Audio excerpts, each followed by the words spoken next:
10th class biology chapter है पहला जैव प्रक्रम। क्वेश्चन है प्रकाश संश्लेषण अभिक्रिया क्या है। प्रकाश संश्लेषण अभिक्रिया क्या है तो देखते हैं।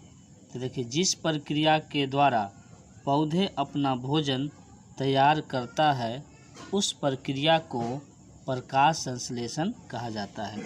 तो जिस प्रक्रिया के द्वारा पौधा क्या करता है, अपना भोजन बनाता है, उसको क्या कहते हैं, प्रकाश संश्लेषण कहते हैं। इसमें पौधों को CO2 कार्बन डाइऑक्साइड तथा जल H2O को आवश्यकता होती है एवं खनिज लवण। यहाँ पर देखिए समीकरण है CO2 प्लस H2O सूर्य के प्रकाश और क्लोरोफिल की उपस्थिति में ग्लूकोज का निर्माण करता है। C6H12O6 plus O2 H2O। तो उत्पाद पूछ देगा कि प्रकाश संश्लेषण क्रिया के द्वारा उत्पाद कौन प्राप्त होता है, तो हो गया ऑक्सीजन। तो इस प्रक्रिया में ऑक्सीजन उप उत्पाद के रूप में प्राप्त होता है। अगला क्वेश्चन है प्रकाश संश्लेषण की प्रक्रिया कहाँ होती है। तो प्रकाश संश्लेषण की प्रक्रिया कहाँ होता है, क्लोरोप्लास्ट में। इसमें क्लोरोफिल वर्णक पाया जाता है। तो किसमें क्लोरोफिल वर्णक पाया जाता है, तो क्लोरोप्लास्ट में। और ये किस में पाया जाता है, पत्तियाँ में। पत्तियाँ क्या है, पौधे का प्रकाश संश्लेषी अंग है। अगला क्वेश्चन, दूसरा नंबर क्वेश्चन है प्रकाश संश्लेषण के लिए आवश्यक कच्ची सामग्री पौधों को कहाँ से प्राप्त होता है। तब प्रकाश संश्लेषण के लिए आवश्यक पौधों की आवश्यक कच्ची सामग्री कहाँ से प्राप्त होता है।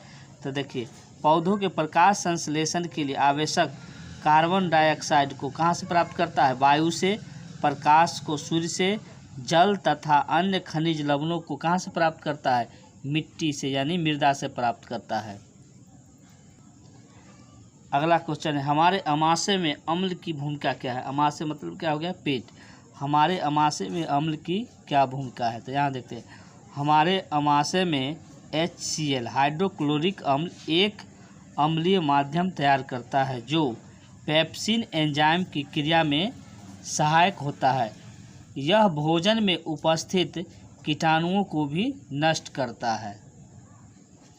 अगला क्वेश्चन है चौथा नंबर, पाचक एंजाइम का क्या कार्य है। तो पाचक एंजाइम का क्या कार्य है, तो देखते हैं। पाचक एंजाइम प्रोटीन को अमीनो अम्ल, कार्बोहाइड्रेट को ग्लूकोज तथा वसा को वसीय अम्ल एवं ग्लिसरॉल में बदल देता है। तो पाचक एंजाइम का क्या काम है, यह प्रोटीन को किस में बदल देता है, अमीनो अम्ल में, कार्बोहाइड्रेट को ग्लूकोज में तथा वसा को वसीय अम्ल एवं ग्लिसरॉल में बदल देता है।